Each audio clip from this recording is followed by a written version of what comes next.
खुलुमबाय बेयो बड'लेण्ड इंखं टेलिभिजन दिनै 9 एप्रिल 2022 शुक्रबार खालि सानसेनि बरादखौ नोंथांमोननि खाथियाव लाबोदों आं सदानन्द दैमारिया।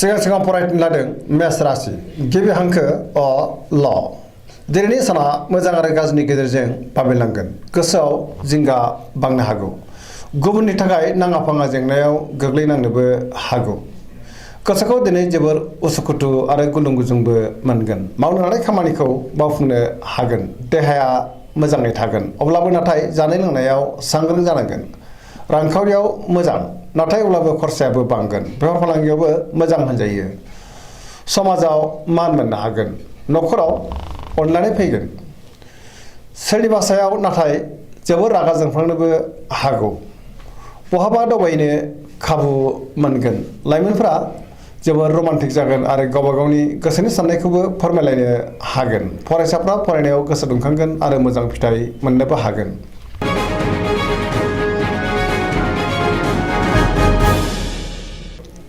वृष राशि गिबि हांखो इ उ ब दिनैनि साना जोबोर मोजां गुबुननि हेफाजाब मोननानै गोसोखौ दिनै जोबोर गोजोननाय मोनगोन गोसोआव बोलो बांगोन गोथों आरो गोग्गो साननो रोंगोन गियाननि आंखाल जानाय नङा मावनो लानाय खामानिखौ थि समावनो मावफुंनो हागोन समाजावबो मान मोनगोन रांखावरियाव दिनै जोबोर मोजां मोननो गोनांखौबो मोननो हागोन आरजिनाय धोनखौबो दोनथुमनो हागोन बेफार फालांगियावबो दिनै जोबोर मोजां मुलाम्फा मोनगोन आयाबो बांगोन बहाबा थाङोब्ला दिनै जोबोर मोजां आरो मोजाङैनो हान्थिनोबो हागोन न'खराव दिनै बिसि फिसायनि गेजेराव अनलायनाय फैगोन देहाया मोजाङै थागोन लाइमोनफ्रा जोबोर रमान्टिक जागोन आरो गावबा गावनि गोसोनि साननायफोरखौबो फोरमायलायनोबो हागोन पजिटिभ एनार्जिनि गोहोमबो गोग्लैगोन फरायसाफ्रा फरायनायाव गोसो दुंखांगोन आरो मोजां फिथाइ मोनगोन बहानिफ्रायबा मोजां खौरां फैनोबो हागौ गोसोनि साननाय आरो लुबैनायफ्रा मोगथाङाव जाफुंगोन सरासनस्रायै दिनै साना जोबोर मोजां आरो मोजाङैनो बारग'लांगोन।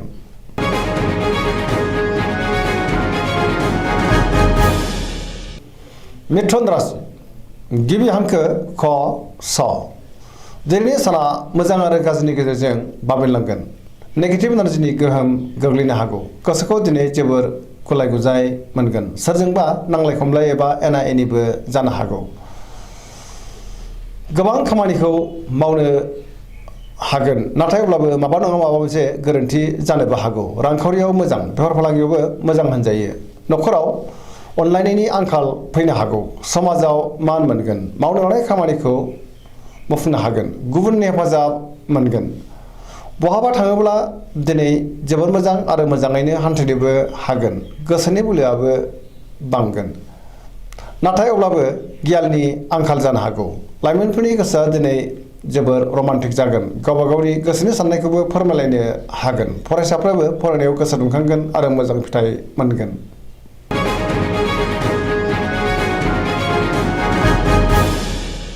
कर्कट राशि गिबि हांखो ड ड ह दिनैनि साना जोबोर मोजां गोसोखौ जोबोर गोजोननाय मोनगोन मावनो लानाय खामानिखौ थि समावनो आरो गोरलैयैनो मावफुंनोबो हागोन सोरजोंबा जोबोर अनजागोन आरो अनसायजागोन रांखावरियाव जोबोर मोजां बेफार फालांगियावबो दिनै जोबोर मोजां मोननो गोनांखौबो मोननो हागोन आरजिनाय धोनखौबो दोनथुमनो हागोन देहाया दिनै मोजाङै थागोन गुबुननि थाखाय मोजां खामानि मावनानै होनो हागोन आरो गुबुननिफ्राय थोजासे हेफाजाब मोनगोन न'खराव बिसि फिसायनि गेजेराव अनलायनाय फैगोन बिदा फंबायजों मोजां सोमोन्दो थागोन गोसोनि साननायफोरा मोगथाङाव जाफुंगोन समाजाव दिनै बयजोंबो गोरोबनानै थानो रोंगोन लाइमोनफोरनि गोसोआ दिनै जोबोर रमान्टिक जागोन आरो गोसोनि साननायखौ फोरमायलायनोबो हागोन पजिटिभ एनार्जिनि गोहोमबो गोग्लैगोन सरासनस्रायै दिनै साना जोबोर मोजां आरो मोजाङैनो बारग'लांगोन।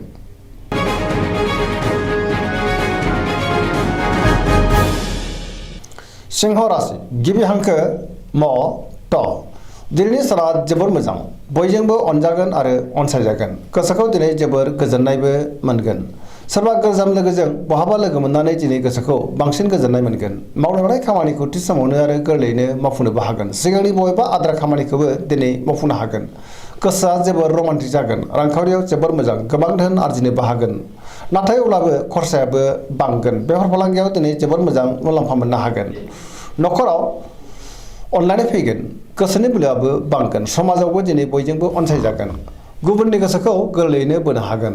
सेंग्रा सिख्लाफ्रा बहानिफ्रायबा मोजां खौरां मोननो हागौ आरो गोसोआ जोबोर रमान्टिकबो जागोन। फरायसाफ्रा फरायनायाव गोसो दुंखांगोन आरो मोजां फिथाइ मोनगोन। पजिटिभ एनार्जिनि गोहोमबो गोग्लैगोन।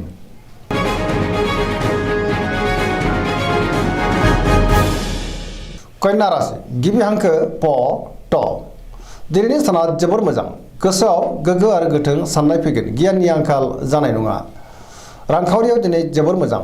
गोबां धोन आरजिनोबो हागोन। बेफार फालांगियाव दिनै जोबोर मोजां मुलाम्फा मोनगोन। आयाबो बांगोन। सोरबा गोदान लोगोजों बहाबा लोगो मोनज्लायनो हागौ आरो लोगो जागोन।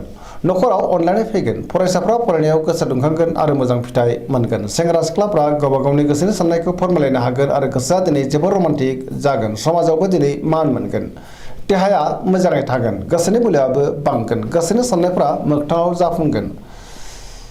गोसोखौ जोबोर गोजोननाय मोनगोन। पजिटिभ एनार्जिनि गोहोमबो गोग्लैगोन। गोसोनि साननाय आरो लुबैनायफ्रा मोगथाङाव जाफुंगोन। धोरोमारि बिथिङावबो दिनै गोसो दुंखांगोन।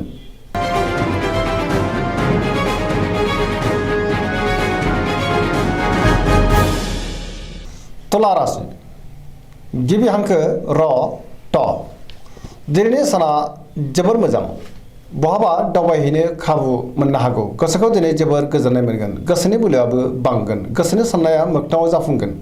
मावनो लानाय खामानिखौ थि समावनो आरो गोरलैयैनो मावफुंनोबो हागोन। देहायाबो मोजाङै थागोन। अब्लाबो नाथाय जानाय लोंनायाव सांग्रां जानांगोन। रांखावरियाव जोबोर मोजां। गोबां धोन मोननो हागोन आरो आरजिनोबो हागोन। नखराव बिसि फिसायनि गेजेराव अनलायनाय फैगोन। बिदा फंबायजों मोजां सोमोन्दो थागोन। गुबुनजों मोजां सोमोन्दो लाखिनो रोंगोन। बेफार फालांगियाव दिनै जोबोर मोजां।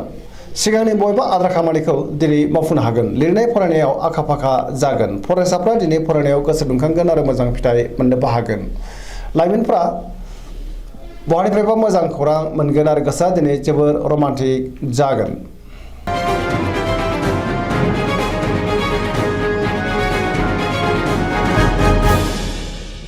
वृश्चिक राशि गिबि हांखो न स।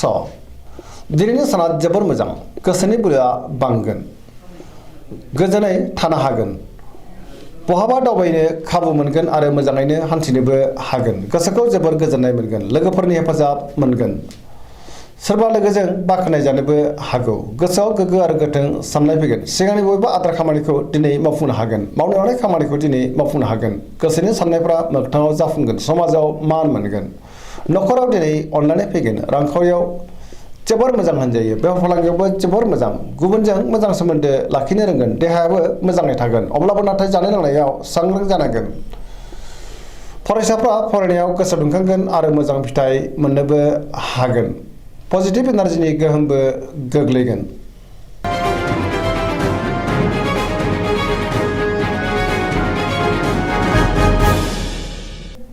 धनु राशि गिबि हांखो ध फ भ। दिनैनि साना बारा मोजां नङा। गोसोखौ जोबोर गुलाय गुजाय मोनगोन। गोसोआव नेगेटिभ साननाय फैगोन। नेगेटिभ एनार्जिनि गोहोमबो गोग्लैनो हागौ। सोरजोंबा गाज्रि मोनजानोबो हागौ। गोसोनि बोलोआ लोरबां जागोन। धोरोमारि बिथिङाव नाथाय गोसो दुंखांगोन। मावनो लानाय खामानिखौ मावफुंनो गोब्राब जागोन। रांखावरियाव मोजां नाथाय अब्लाबो खरसायाबो बांगोन। बेफार फालांगियाव मोजां। गुबुनजों मोजां सोमोन्दो लाखिनो गोब्राब जागोन। देहाया दिनै बारा मोजां थानाय नङा। जानाय लोंनायाव सांग्रां जानांगोन। नखराव दिनै अनलायनाय फैगोन। बिमा बिफानि अननाय आरो बोरखौ मोननो हागोन। गुबुना नाथाय खहा खालामनो नाजागोन। सांग्रां जानाया गाहाम।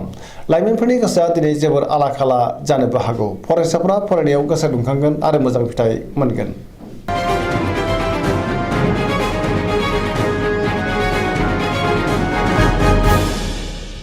मकर राशि गिबि हांखो ख ज। दिनैनि साना जोबोर मोजां। बहानिफ्रायबा मोजां खौरां फैनो हागौ। गोसोखौ दिनै जोबोर गोजोननाय मोनगोन। देहाया मोजाङै थागोन। गोसोनि साननाया मोगथाङाव जाफुंगोन। गुबुननि थाखाय गोबां मोजां खामानि मावनानै होनोबो हागोन। रांखावरियाव जोबोर मोजां। मोननो गोनांफोरखौबो मोननो हागोन। आरजिनो गोनांखौबो दोनथुमनो हागोन। बेफार फालांगियाव दिनै जोबोर मोजां मुलाम्फा मोनगोन। गुबुननिफ्राय थोजासे हेफाजाब मोननोबो हागौ। सोरजोंबा बाख्नाय जानोबो हागौ। मावनो लानाय खामानिखौ थि समावनो मावफुंनो हागोन। पजिटिभ एनार्जिनि गोहोमबो गोग्लैगोन। गोसोआ दिनै जोबोर रमान्टिकबो जागोन। फरायसाफ्रा फरायनायाव गोसो दुंखांगोन आरो मोजां फिथाइ मोनगोन। गोसोनि साननाया मोगथाङाव जाफुंगोन।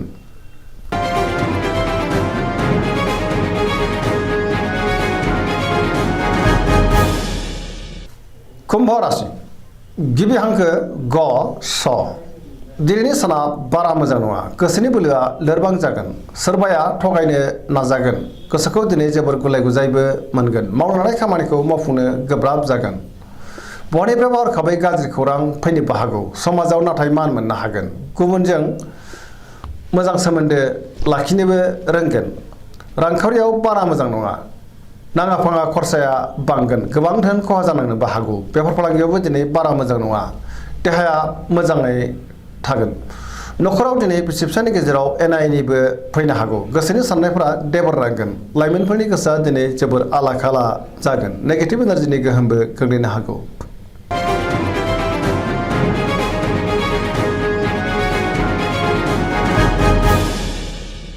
मीन राशि गिबि हांखो ड स दिनैनि साना मोजां आरो गाज्रिनि गेजेरजों बाबेनलांगोन गोसोनि साननायफ्रा देबर नांगोन गोदान हाबायाव आखाइ होजेननो हानाय नङा गोसोआव गोनो गोथो साननाय फैगोन गोसोनि बोलोआ लोरबां जागोन गुबुननि थाखाय नाङा फाङा जेंनायाव गोग्लैनांनोबो हागौ देहाया मोजाङै थागोन रांखावरियाव मोजां नाथाय अब्लाबो खरसायाबो बांगोन बेफार फालांगियाव मोजां गोसोआ दिनै जोबोर आला खाला जागोन नेगेटिभ एनार्जिनि गोहोमबो गोग्लैनो हागौ फरायसाफ्रा फरायनायाव गोसो दुंखांगोन आरो मोजां फिथाइ मोननोबो हागोन दिनैनि राशि फरायनाया एसेनोसै जोबनायाव बेखौनो खावलायो जाहाथे नोंथांमोना सानफ्रामबो जोंनि बे बड'लेण्ड इंखं टेलिभिजनखौ नायबाय थायो आरो साबस्क्राइब खालामो लोगोसे लाइक खालामो आरो शेयार खालामो एसेनोसै गोजोन्थों।